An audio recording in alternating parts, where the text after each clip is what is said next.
Hey, Andy and Dano here. Thanks for watching another episode of Andy versus Dano Webcast.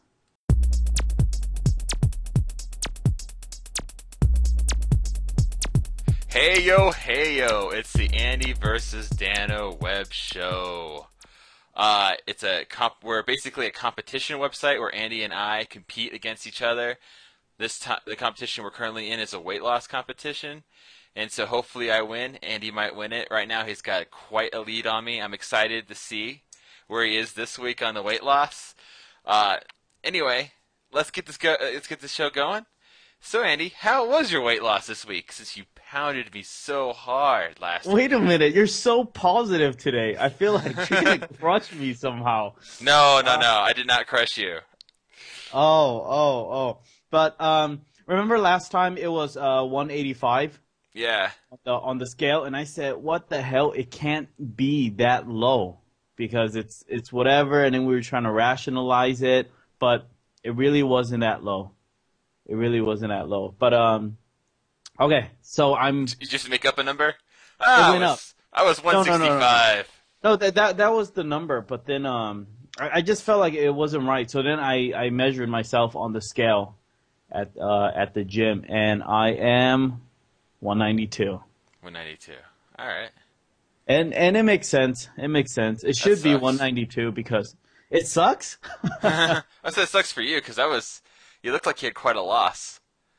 Um, I don't know. I don't know how it's supposed to work if I am doing a lot more weights because I feel like I am getting bigger. And the weights that I'm doing curls and pushes on are all much heavier than I did before. Yesterday I did the most I ever could, benching and the dumbbells and all that stuff. I just like maxed it out, and yeah, I don't know. Can I actually lose weight while I'm trying to gain muscle at the same time? I think you can. I mean, I've been losing weight. I've been doing nothing but working out my muscles, and I've been definitely Yeah. gaining muscles. Yeah. I've been losing a lot slower than you have been. The amount of weights that you're working with are increasing every single day, right?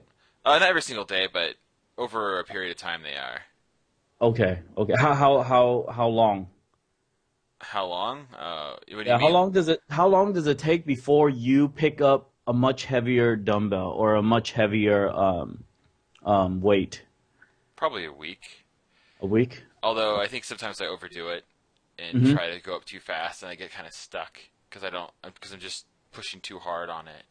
And Yeah. I should be not because I used to go to the gym, and I've switched up the last week, where I used to max out every single time. I'd go as far as I could, and Mm-hmm. I was gaining muscle, but I was thinking to myself, maybe that's a wrong way of approaching it, and that maybe I should be uh, picking a certain weight and then pushing and then being consistent with it, and then Mm-hmm. over a couple weeks later, then move it up to a next weight, so I can actually have muscle growth. Yeah. Yeah. I was reading and watching a lot of videos on fitness and stuff like that, and a lot of myth out there, and there's just a lot of contradicting information out there. You'd probably hear a lot about this before too. Just a lot of contradicting information, and then there's a lot of people that say, "Oh, the human body is still a mystery," and a lot of these things are guesses, such as if you do too much cardio, you'll actually gain more weight than if you did weights and cardio, and you shouldn't eat 3 hours before you sleep. There's some people that say yes, there's some people that say no, and they both have really good logic behind it. There's people that say eat every 3 hours, and there's some that say you can eat everything in one day in that 1 hour when you wake up, and it's the same thing as if you ate every 3 hours. And yeah, it's It's crazy. And there's some people that say, oh yeah, there's really not much difference if you eat carbs or not because your body takes in carb regardless and it breaks it down regardless. And all that matters about losing weight is just your calorie count. Yeah. That's Well, it. and that's a big thing about this week is we were trying to cut out carbs from our Hmm. diet, and Yeah. I think that I noticed with myself I cut out as much carbs as possible. I found myself overeating on the proteins. I found myself overeating on other stuff because I felt Hmm. like, oh, the carbs are cut out, so I can eat all I want. And I think that is why I kind of maintained a level. I lost a little weight, but I still kind of maintained. Uh-huh. I also got, I don't know about you, and I sent you a text message Yeah. about 3 or 4 days into really cutting the carbs out. Hmm. I just got I didn't feel very good. I don't know about you. How did you feel with cutting the carbs out? I was fine. I Really? was completely fine with it. I what I did was I ate a banana before pre-workout and post-workout. So I'd bring two banana with me to the gym. There's plenty of So sugar in that. I think what was happening was my sugar levels were dropping. I I think think that's probably what happened. I was watching this one video and the gentleman said that we need sugar to work out. And he said usually if you're just working out less than 1 hour, then all you really need is just water. But if you do it more than an hour, you need some type of sugar in you, and that's why a lot of people drink like Powerade and Gatorade and all these like electrolyte drinks and stuff like that, and they have carbs and sugar in there. But he said if you don't have sugar, then you'll be really, really slumped. You'll be really, really tired, you know. And he said you need sugar to burn fat.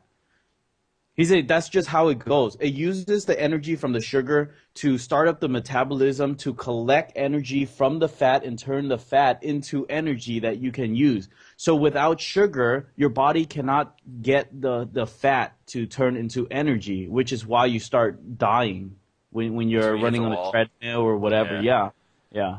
that makes sense because it's So energy. It starts yeah, pumping from your brain. You get yeah, like, yeah. But yeah, I've been looking at it a lot, and a lot of people said, "Oh, don't worry about supplements and doing this and that and when to eat and blah blah blah." It's all about the calorie count. It's not what you eat. It's not when you eat. It's how much you eat. yeah. And that's all they say. They say the reason why a lot of people gain a lot of weight with carbs is because usually when they eat pasta, they eat that gigantic dish and they eat every single thing, and that's a lot of calories right there. Compared to if you ate like a filet mignon or something like that, it's much smaller. And protein makes you fulfilled very, very fast, and you don't want to eat any more. While carbs afterwards, you'll feel like, oh, it just like poof disappeared, and then you're gonna want to eat again, and that's why people gain a lot of weight. So, what do you think about that? He say it's not what you eat, it's not when you eat, it's how much you eat. I think there is something definitely to the whole it is simply calories Hmm. and everything else is kind of an extra. Hmm. So when you're trying to lose weight, I think cutting out the calories is the best thing to do and focus on that. And I think often because we like to, I don't know about you, but we're continuously trying to learn and improve. I think we get trapped in this whole must further improve what we're already doing, and then we expand upon it. Well, maybe I'll cut carbs out. Maybe I'll cut this out. Maybe I'll cut Yeah. that out. And you find yourself getting so like in depth in the trenches of it that you just lose sight of what's really important. That's just fewer calories. Yeah, yeah, yeah. I think so too. And I think a lot of people get overwhelmed when they're trying to lose weight. They're like, oh, what type of plan should I use? There's all these little gizmos on seen on TV, and they're selling me all these stuff. Should I use one of that? Should I use a program like P90X and all the other stuff? Should I go on the Atkin diets? And then there's all these crazy information online, and they get overwhelmed, and they're like, I don't know where to start, so I'm not even gonna start at all. The diet and the workout is so hard already to do, Yeah. but then getting the information to start is even harder. So, So just eat less calories and hit the gym once in a while. It's probably the best yeah, advice. I think that's probably it. And you can really calculate the whole thing. And I always look at it just like money that comes in and money that comes out. If you measure and track your expenses and your income, then you're totally fine. And it's just like calories. So we can actually track to the end of the year how much calorie we should take in each day and how much we should burn each day so that we have a calorie deficit each day. And that deficit would add up to the amount of pounds that we want to get rid of. Yeah, it's a You math I know? do all the time, actually. I don't really share that. But I usually go, okay, Andy's got me beaten this hard. How many calories would I have to burn in order to Yeah. make up for it? And I actually know the math, and like, because I don't know, the people out there, 1 pound equals 3,500 Hmm. calories. So if you're trying to lose 10 pounds, that's what, 35,000 calories? I'm sure Hmm. Alan will check our math for us. It's 35,000 calories. Yeah. 35,000 calories. So you have to divide that against whatever calorie intake you're having. So my natural burn rate, at least when I was over 300 pounds, was like 3,200. So I was almost burning a pound a day naturally. Hmm. So, but you can't really lower your weight. You can't lower your calorie intake too low because your body goes into starvation mode. So a Hmm. good number is probably what you think 15 to 2,000 is a I good. Actually, there is a lot of websites out there with the calculator. It measures basically how much calorie you have to take in to maintain your weight. And I think the calorie that you bring in is you can eventually burn the entire thing away. Okay, let's say if my average is 2,500 calories per day to maintain my 192 pounds. Well, if I eat, let's say, 500 calories less, that's 2,000, and I still get all my nutrients and everything like that. And I hit the gym also, and I burn another 1,000 calorie. That means I'll have 1,500 deficit today. I just have to do that every single day and add it all up until I get my deficit, which equals